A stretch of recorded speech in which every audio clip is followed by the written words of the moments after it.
Welcome to Amazing World Channel.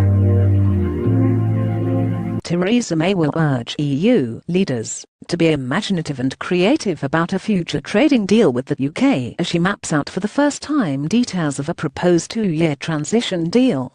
In an appeal for progress on the stalling Brexit talks, the Prime Minister will use a speech in Florence to remind the EU it is in all of our interests for the negotiations to succeed, ahead of the remaining 27 countries deciding whether to agree to move to the next stage of talks in October.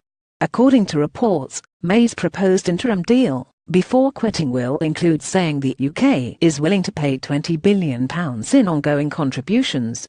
The PM will says that for the two-year period the UK will continue to abide by EU laws and free movement of people in return for access to the single market for that time, but EU migrants will lose the right to stay indefinitely. But when the interim period ends, the UK will expect a generous trade deal. Her words will come just a day after the EU's chief negotiator warned of major uncertainty around the key issues of citizens' rights, the financial settlement and the Irish border, all things which need to have sufficient progress before trade talks can begin. May's address in the historic Italian city is likely to be more conciliatory than previous Brexit speeches, where she has talked up the prospect of accepting no deal, and even accused EU officials of using threats against the UK. Speaking at around 2 p.m. on Friday, May is expected to set out some concrete proposals for the terms of an interim deal with Brussels after March 2019, as well as elaborate on the future trading partnership between the EU and the UK. She is expected to say, while the UK's departure from the EU is inevitably a difficult process, it is in all of our interests for our negotiations to succeed, so I believe we share a profound sense of responsibility to make this change work smoothly and sensibly, not just for people today, but for the next generation who will inherit the world we leave them.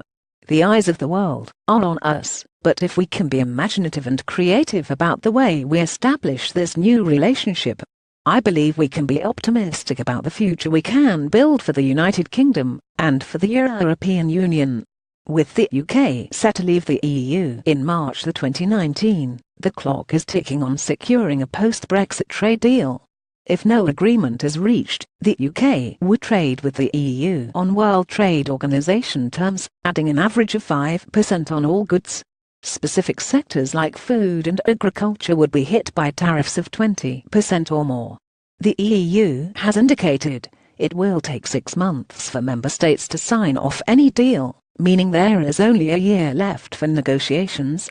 May is expected to say that, if the negotiations are completed successfully, then when this chapter of our European history is written, it will be remembered, not for the differences we faced, but for the vision we showed, not for the challenges we endured, but for the creativity we used to overcome them, not for a relationship that ended but a new partnership that began.